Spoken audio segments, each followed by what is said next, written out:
It was July 1945. Harry S. Truman was bound for Europe at a meeting of the Grand Alliance, the coalition of the three leading Allied powers of World War II.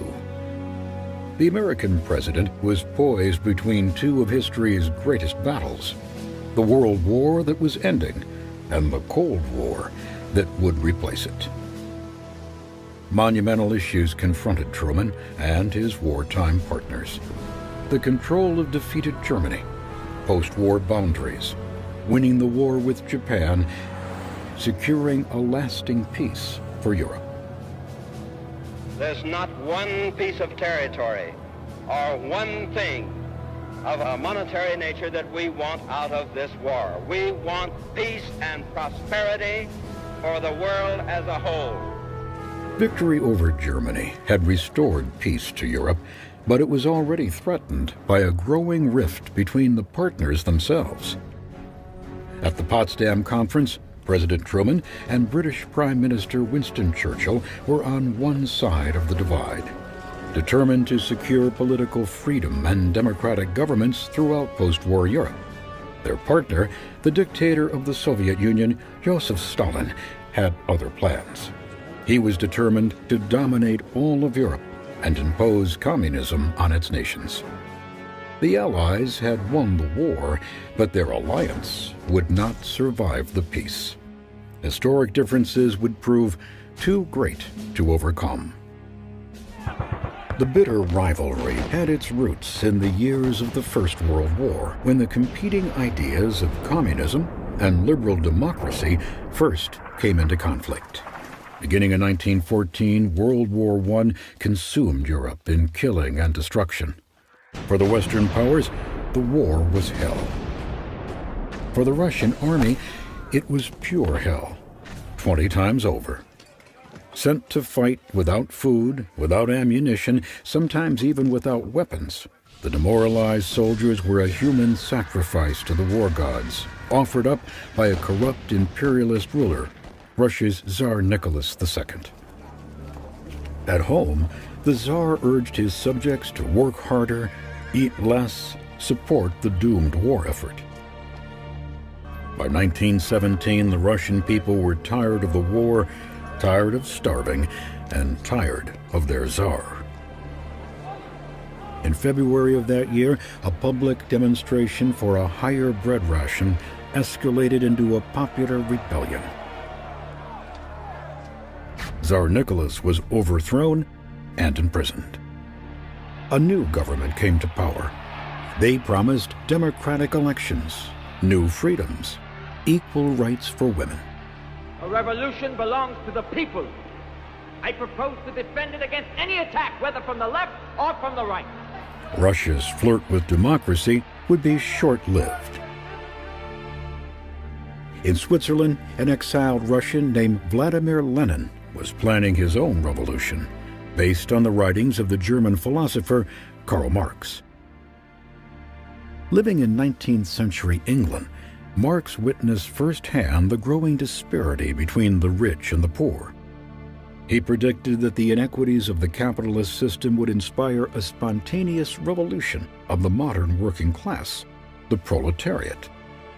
Capitalism would be replaced by a system of social and economic equality called communism.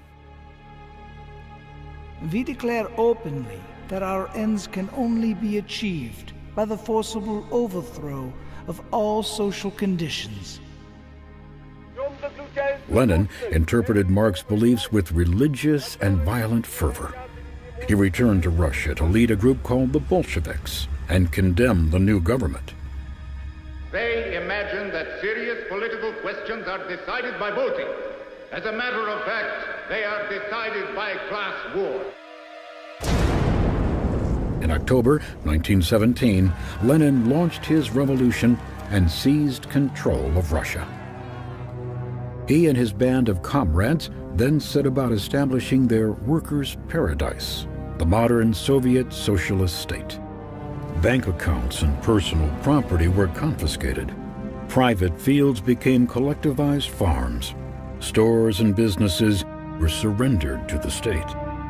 Lenin was intolerant of dissent and totally ruthless. Arrest without charge, imprisonment without trial, disappearance without explanation. All became routine.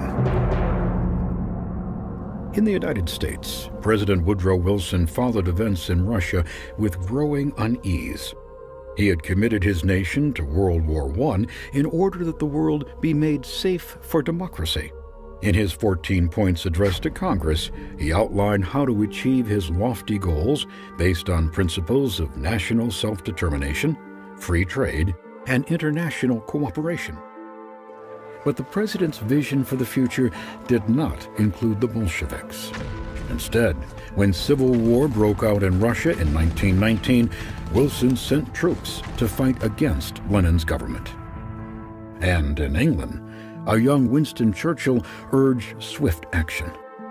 Before the House of Commons, he declared, "We must strangle the infant Bolshevism in the cradle." Such rhetoric convinced Lenin and his comrades, including Joseph Stalin, that the West would stop at nothing to destroy their communist dream.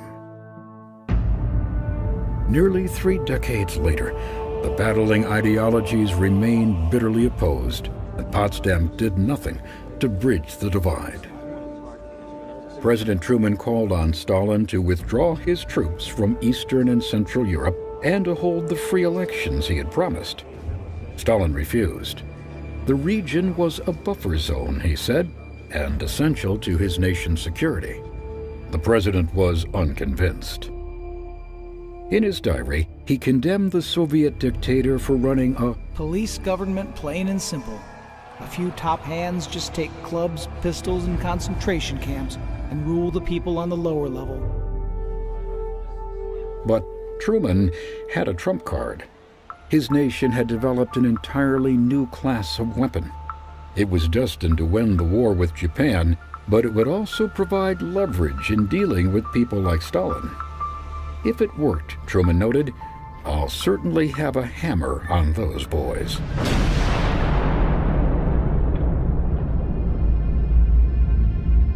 On the first day of the Potsdam Conference, a blinding flash seared the New Mexico desert, ushering in the atomic age. The Manhattan Project had produced the world's first nuclear explosion.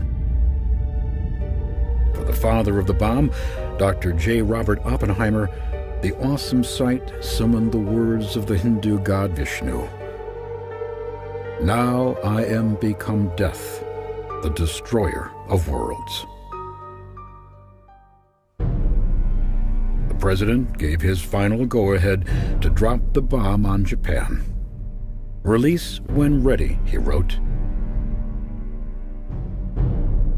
When Stalin learned that the city of Hiroshima had been destroyed by the American bomb, it came as no surprise. His spies within the Manhattan Project had long ago revealed its existence. But Truman's willingness to use the weapon presented a stark new reality for the Soviet leader. In a war fought with atomic bombs, his mighty Red Army would be rendered impotent. The balance has been destroyed, he would later tell the scientists working on the Russian bomb. That cannot be. Potsdam was the first and final meeting between Stalin and Truman, and set the tone for the early Cold War. In the words of one British diplomat, it was a very bad-tempered conference. As President Truman sailed for home, he could scarcely have imagined the decades of Cold War that lay ahead. There would be no Pearl Harbor in this coming struggle, no sudden attacks or declarations of war, just a growing sense of fear and distrust, pulling the former allies toward a confrontation that neither could afford, but that neither would manage to escape.